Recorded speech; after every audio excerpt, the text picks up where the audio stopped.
बिस्मिल्लाहिर्रहमानिर्रहीम। अस्सलाम वालेकुम। मैं रिज़ीन हैदर मज़हर हूँ और आप मेरा ये वीलॉग देख रहे हैं। नाज़रीन, अमूमन हम सियासत के ऊपर बात करते हैं और पाकिस्तान के मामलात के ऊपर बात करते हैं, लेकिन आज की इस वीडियो में हमने एक ऐसी शेर दिलेर बेटी का जिक्र करना है जो रहती दुनिया तक के लिए एक मिसाल बन गई है। और उसने अपने बाप के कातिल को जिस तरह ढूंढ निकाला है, जिस तरह उसे एक्सपोज किया है और अब उसे गिरफ्तार करवाने के लिए और उसे पाकिस्तान वापस लाने के लिए कोशिशें कर रही है, वो अपनी मिसाल आप है। ये लड़की कौन है और किस तरह से इसने कोशिशें की हैं और अब इस केस का स्टेटस कहां तक पहुंच चुका है, और सबसे बड़ी मिस्ट्री ये है कि इसने अपने बाप के कातिल को ढूंढा कैसे।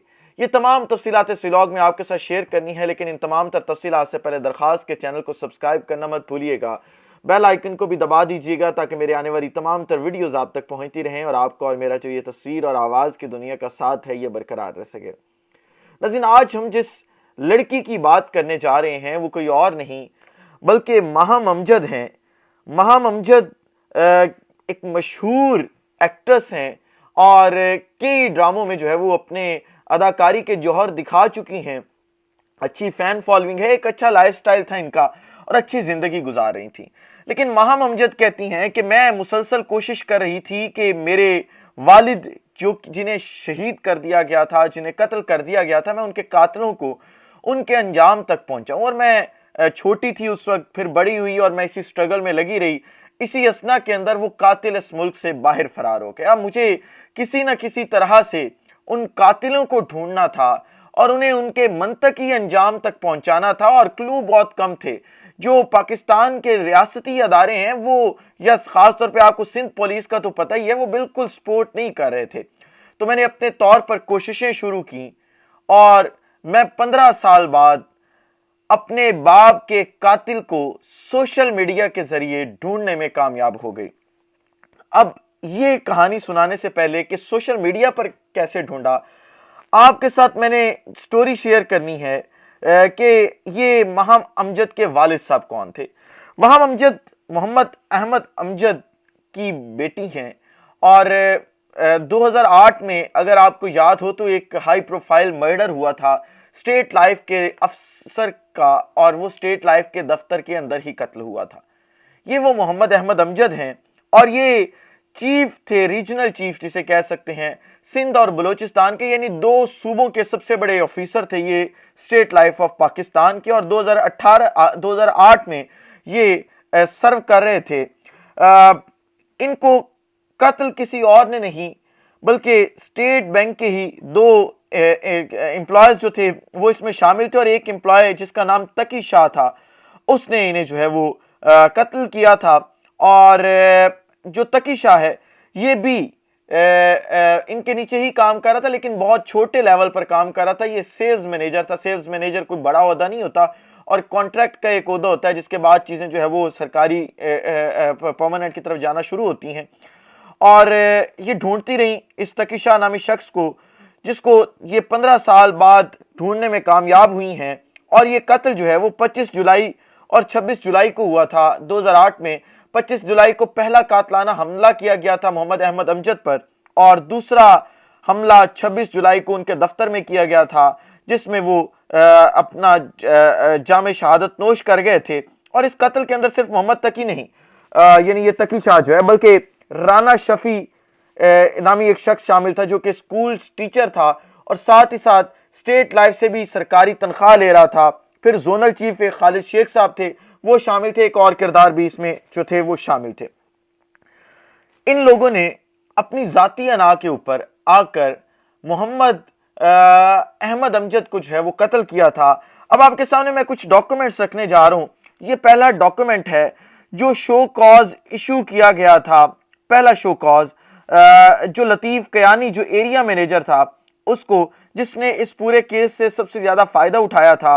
और ये शोकाज जब इशू किया गया तो ये इससे जस्टिफिकेशन मांगी गई कि तुमने किस तरह से एक सरकारी मुलाजिम को दोबारा सरकारी नौकरी दी है।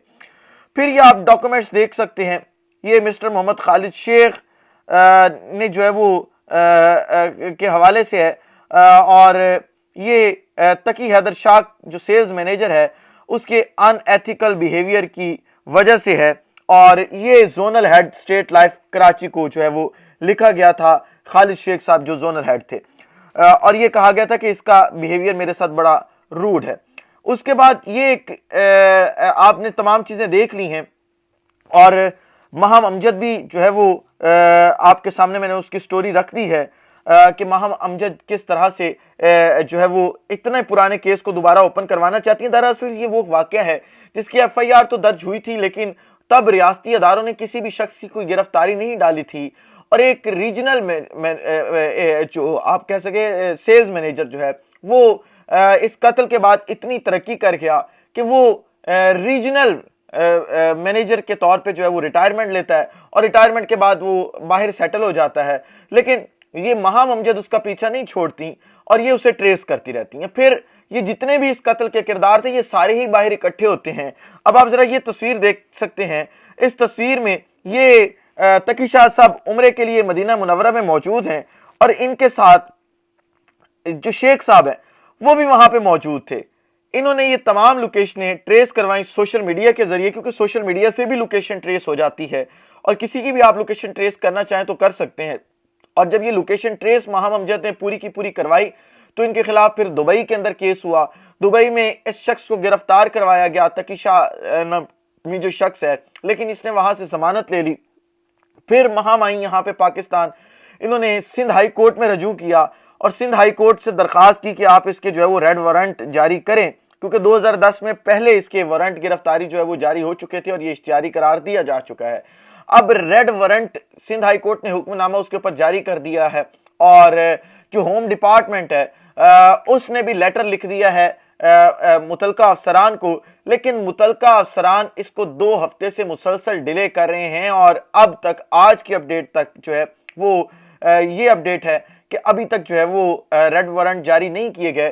دوسری طرف ماہم امجد نے اپنے ٹویٹر اکاؤنٹ کے اوپر سٹوری شیئر کیا، انہوں نے بتایا ہے کہ آج مجھے جو ہے وہ وہاں سے جو میرے لیگل ٹیم ہے انہوں نے بتایا ہے کہ اگر 3 دن کے اندر جو ہے وہ صرف 3 دن کے اندر ہم تقی شاہ کے ریڈ وارنٹ لے کے دبئی حکومت سے نہیں رابطہ کرتے تو 3 دن کے بعد یہ غیر مؤثر ہو جائے گا، اور پھر جو ہے وہ دبئی کی حکومت بھی ہماری کوئی مدد نہیں کر سکے گی۔ اور ان کی اپڈیٹس کے مطابق وہ بتاتی ہیں کہ یہ جو قاتل ہے یہ بہت جلد دبئی سے جو ہے وہ باہر فلائی کر جائے گا، اور پھر نہیں پتا کہ اس کو کس طرح سے ٹریس کیا جائے گا۔ بہت کم وقت ہے، حکومتی اداروں کو اور تمام کی تمام جو پولیس انتظامیہ ہیں ان کو ہوش کے ناخن لینے ہوں گے، اور ہوش کے ناخن لیں گے ہی تو ایسے قاتل جو ہے وہ اپنے منطقی انجام تک پہنچیں گے، اور پاکستان کے اندر ایک مثال قائم ہوگی کہ کس طرح سے جو ہے وہ اتنے پرانے کیس کو ری اوپن کر کے اپنے باپ کے قاتلوں کو جو ہے وہ گرفتار کروائے۔ اس حوالے سے، اس کیس کے حوالے سے جتنی مزید اپڈیٹس آتی رہیں گی آپ کو لمحہ بلمحہ اپڈیٹ کرتا رہوں گا۔ اس ولاگ سے اجازت دیجیے، اپنا خیال رکھیں، اپنے کے لوگوں کا خیال رکھیں، وطن عزیز پاکستان کا خیال رکھیے۔ اس وطن عزیز پاکستان کو اور آپ تمام لوگوں کا اللہ حامی و ناصر ہو۔ پاکستان زندہ باد۔